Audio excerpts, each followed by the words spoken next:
Hello student. तो आज हम लोग जानेंगे कि केमिकल रिएक्शन एंड इक्वेशन क्या होती है। तो इन्हें बैलेंस क्यों किया जाता है और इन्हें बैलेंस करना क्यों ज़रूरी है, ये सारी चीज़ें आज हम आपको बताएंगे। तो आइए स्टार्ट करते हैं। तो सबसे डेफिनेशन लिखी है, तो आइए इसे डेफिनेशन को पढ़ते हैं। A chemical equation in which mass of reactant is equal to mass of product is called balance chemical equation। देखिए ये डेफिनेशन क्या कह रही है। देखिए mass of reactant is equal to mass of product.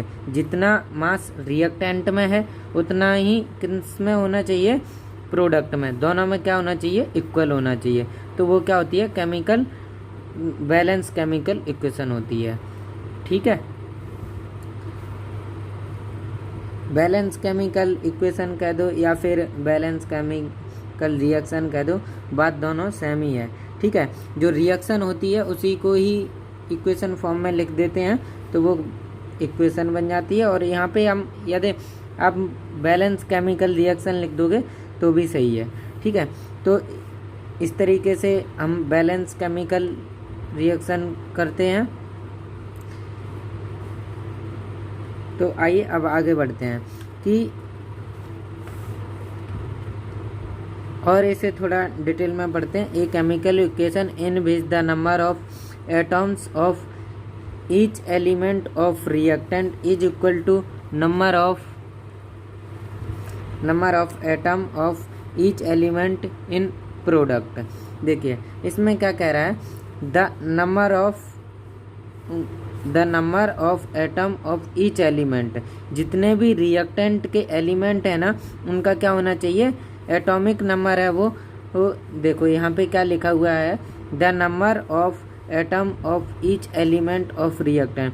जो एटॉमिक नंबर है, number of atoms हैं ईच एलिमेंट, वो किस में है, रिएक्टेंट में, उसके इक्वल टू किस में होना चाहिए, number of atoms of each element in product में। जितने नंबर ऑफ एटम्स रिएक्टेंट में हैं उतने ही किस में होने चाहिए, प्रोडक्ट में होने चाहिए। तो ये क्या होती है, बैलेंस केमिकल इक्वेशन होती है। ठीक है, तो यहाँ तक आपको समझ में आ गया।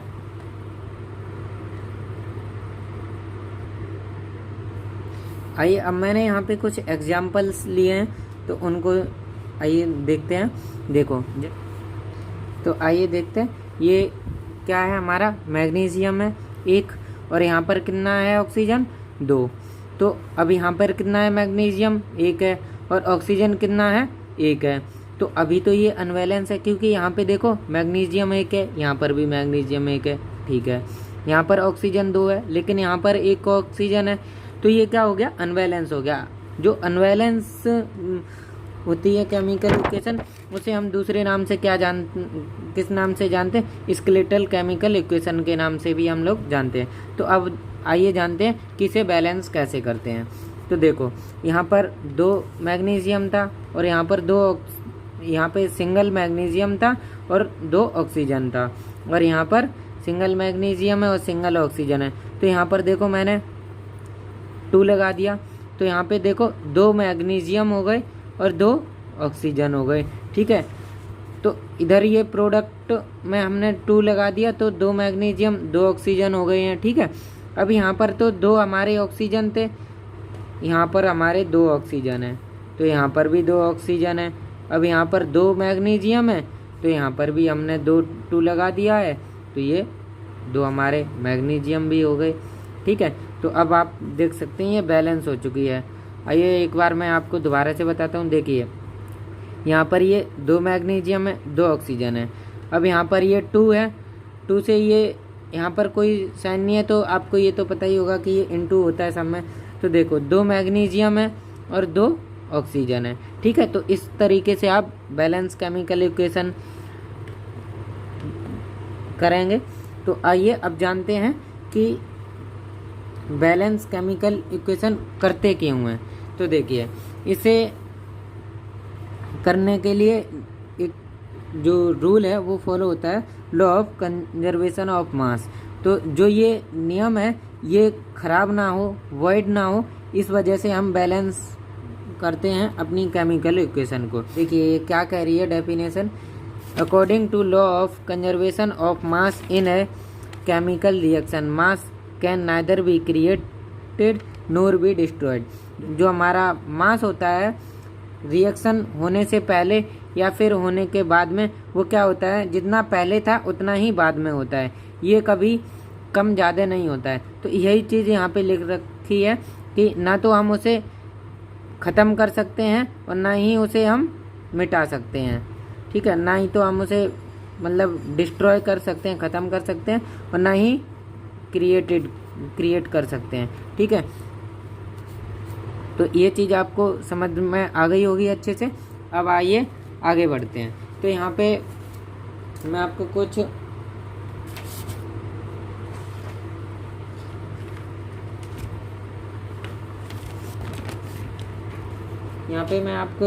कुछ बताने वाला हूँ बेसिक, जो कि आपके ये बैलेंस करोगे जब केमिकल इक्वेशन को तो उसमें आपकी हेल्प करेगा, ठीक है। तो यहाँ पे मैं आपको, यहाँ तक तो मैंने आपको बता दिया। अब आइए मैं आपको कुछ और थोड़ा सा बता देता हूँ। देखिए अब आपको बताते हैं कि बैलेंस हम कैसे करते हैं केमिकल इक्वेशन को। तो देखिए यहाँ पर मैंने ये कुछ मेटल लिए हैं। हमेशा ना जो भी रिएक्शन होती है, जैसे मैंने यहाँ पे एक केमिकल रिएक्शन ले रखी है, ठीक है, तो ये Fe क्या है, मेटल है, और ये क्या है, नॉन मेटल है, ठीक है। हमेशा हम रिएक्शन में जो हमारा मेटल होता है उसे फर्स्ट टाइम लेते हैं, सबसे पहले किसे लेते हैं, मेटल को। तो यहाँ पे मैंने कुछ मेटल्स लिख रखे हैं। आपको जो आपकी पीरियोडिक टेबल है चैप्टर 4 में, उसे आप 20 तक एलिमेंट याद कर लीजिए, जिससे कि आपके जो मतलब क्लास 10th की जितनी भी केमिकल रिएक्शन है वो आप 20 तक अगर आप एलिमेंट याद कर लेते हैं 20 तक, तो आपकी सारी केमिकल रिएक्शन है वो आप अच्छे से सॉल्व कर लेंगे।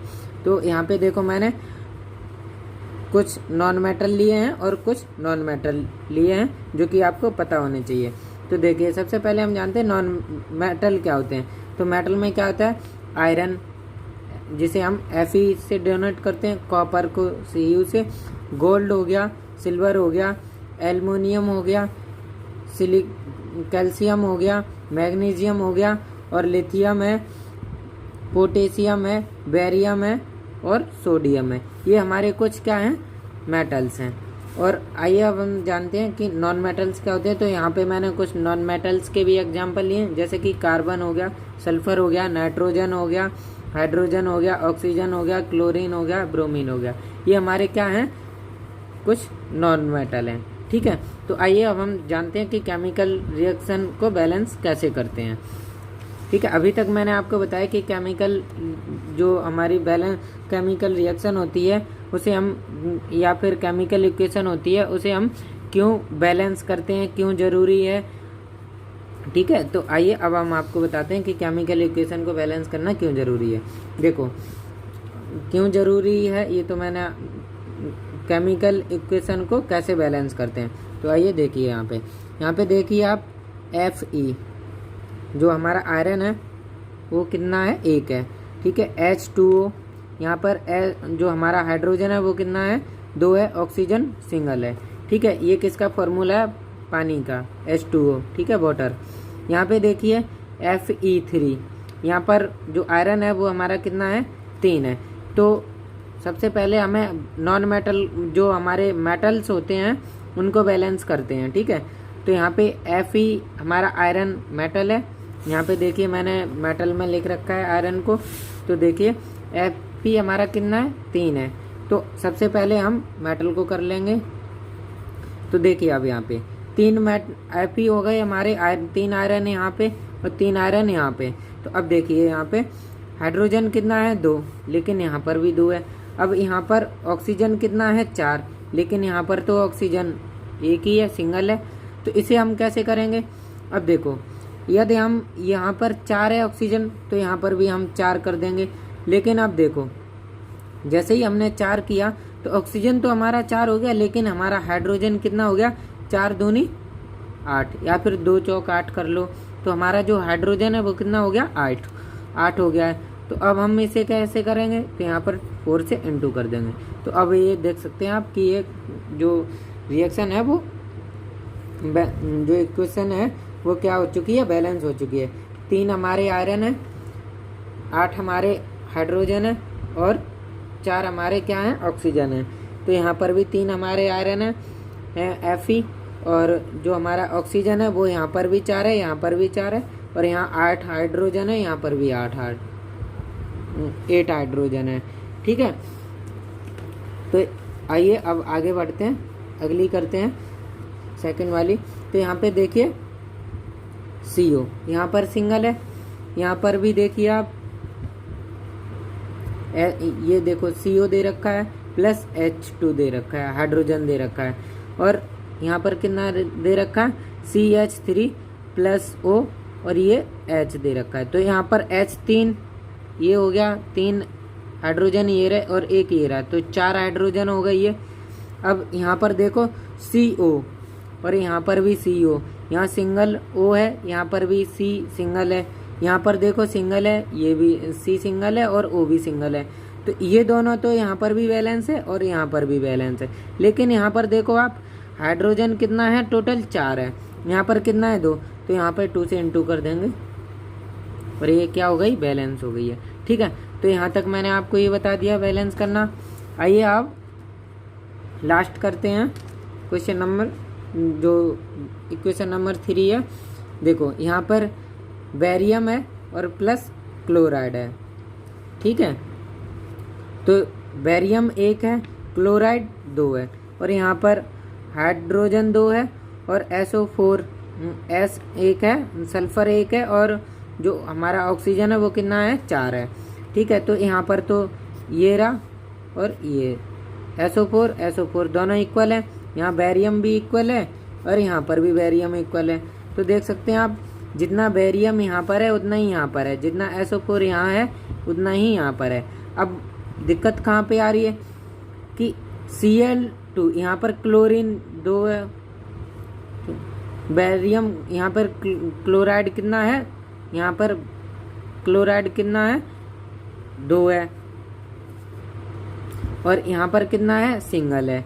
यहाँ पर हाइड्रोजन कितना है, 2 है, यहाँ पर सिंगल है, तो यहाँ पे 2 से इंटू कर देंगे। तो देखो आप यहाँ पर हाइड्रोजन 2 हो गया और क्लोराइड भी 2 हो गया, और यहाँ पर भी क्लोराइड 2 था, यहाँ पर भी। तो अब आप देख सकते हो बेरियम जितना था, जितना इधर है इतना ही इधर है, सिंगल सिंगल। क्लोराइड यहाँ पर 2 है, यहाँ पर भी क्लोराइड 2 है, हाइड्रोजन 2 है, हाइड्रोजन 2 है, SO4 सिंगल है, SO4 सिंगल है। ठीक है, तो इस तरीके से आप बैलेंस कर सकते हैं इक्वेशन को। ठीक है, यहाँ पर मैंने ये आपको बता दिया। अब आइए चलते हैं NCERT क्वेश्चन नंबर 6 पे। उसमें आपको 4 रिएक्शन इक्वेशन दे रखी हैं, उन्हें आपको बैलेंस करना है। तो वो देखिए मैंने आपको यहाँ पर बताता हूँ। तो देखो ये मैंने क्वेश्चन नंबर 6 NCERT का ले रखा है, जिसमें आपको बैलेंस करनी है। 4 इक्वेशन दे रखी हैं। तो आइए स्टार्ट करते हैं। तो देखो यहाँ पर हाइड्रोजन कितना है, सिंगल है, और ये कितना है, NO3 है। ठीक है, तो यहाँ पर NO3 है पहले से ही, लेकिन यहाँ पर जो नीचे 2 दे रखा है इससे तो इंटू हो जाता है इसमें। ठीक है, इसमें इंटू होगा पूरे में जितना ये ब्रैकेट में दे रखा है। तो यहाँ पर N है वो हमारा कितना हो गया है, 2, और जो हमारा ऑक्सीजन है वो कितना हो गया है, 6। ठीक है, क्योंकि देखो यहाँ पे ऑक्सीजन पे कितना है, 3 है, तो जब हम इंटू करेंगे 2 3 जा 6, तो ऑक्सीजन हमारा कितना हो गया है, 6 हो गया है। ठीक है, अब यहाँ पर देख लेते हैं। यहाँ पर देखो ऑक्सीजन 2 है, क्योंकि देखो इसका है ऑक्सीजन, ये इसमें जब जितना ब्रैकेट के अंदर लिखा है ना ये उस पूरे का है ये 2। ठीक है, तो ये हाइड्रोजन 2 है, ऑक्सीजन भी 2 है, और यहाँ पर देखो कितना है, ऑक्सीजन 3 है। तो अब हम क्या करेंगे इसमें, और यहाँ पर देखो हाइड्रोजन कितना है, 2 है, और ये कैल्शियम जो दे रखा है वो कितना है, सिंगल है। तो और यहाँ पर भी सिंगल है। अब तो हम कैसे करेंगे इसे, तो यहाँ पर देखिए आप 2 से इंटू कर दीजिए। तो देखो अब यहाँ पर टोटल हाइड्रोजन कितना हो गया, 2, और ये 2 कितना, 4। अब यहाँ पर कितना है, 2 ही है, तो यहाँ पर इंटू कर दीजिए। तो कितना हो गया, ये 4 हाइड्रोजन इधर और 4 ही इधर। अब देखिए मिलाते हैं, देखियो अब यहाँ पर जो ये n है वो इससे इसमें इंटू कर दिया, तो जो n है हमारा वो यहाँ पर कितना हो गया, 2। तो n तो हमारा पहले से ही यहाँ पर 2 है, ठीक है। और ये Ca यहाँ पर सिंगल है, यहाँ पर भी Ca सिंगल है। तो अब हमारा रह क्या गया, ऑक्सीजन। तो ऑक्सीजन हमारा कितना है यहाँ पर, 2 3 जा 6, तो यहाँ पर 6 ऑक्सीजन हो गया, और 2 ये रहा 8। तो लेकिन अब हमारा यहाँ पर तो है नहीं, तो हम क्या करेंगे इसमें,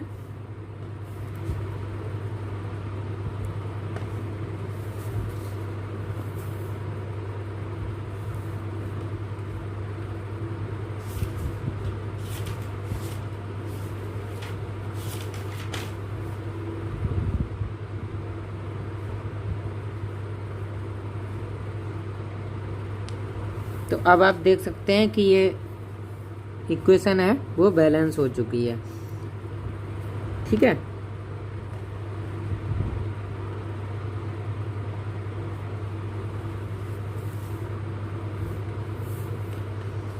देखो ये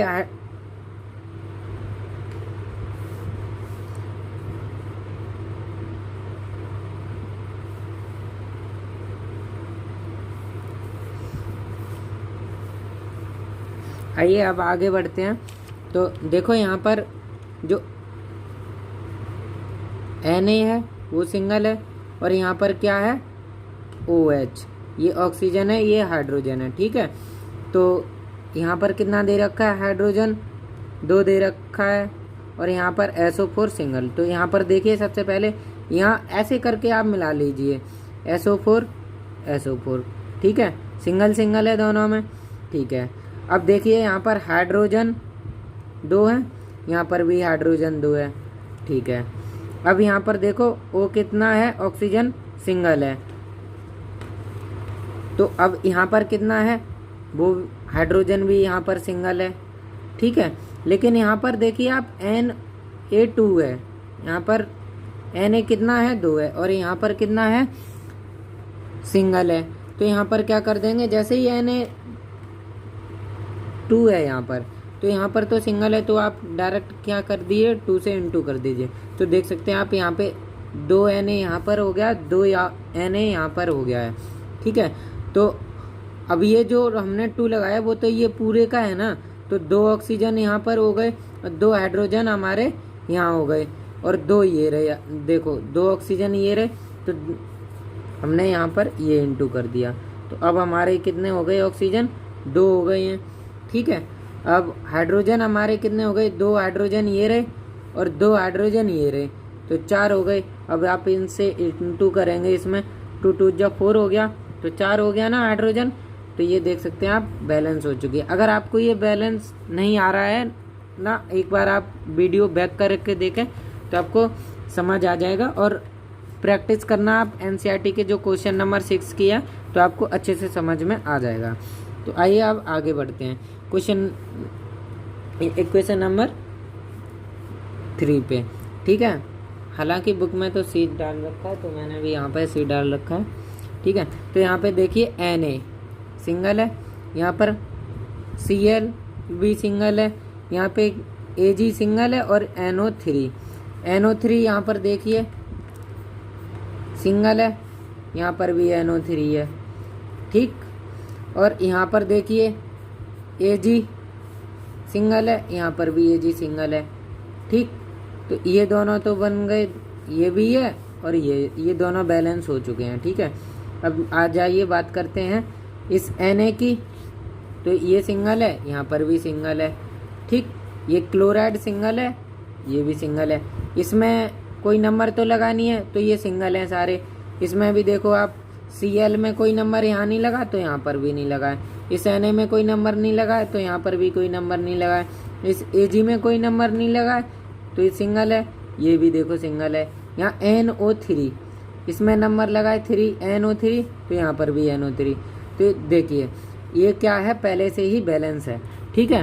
तो ये हो गया। अब जो इसका चौथा पार्ट है क्वेश्चन नंबर 6 का, वो मैंने पहले ही आपको यहाँ पर पीछे करा दिया था। देखिए ये आपको मैंने करवा दिया है पहले ही, ठीक है। तो यहाँ से आप कर लेना, ठीक है। अगर आपको ये समझ में आया हो तो वीडियो को लाइक कर दें एंड चैनल को सब्सक्राइब कर लें। और अगर आपको समझ में नहीं आ रहा है तो एक बार वीडियो आप बैक करके दोबारा से देख लो, जिससे कि आपको अच्छे से समझ में आ जाएगा, ठीक है। अगर वीडियो आपको अच्छी लग रही हो तो चैनल को सब्सक्राइब कर दें एंड वीडियो को लाइक कर दें, ठीक है। अब आइए आगे बढ़ते हैं।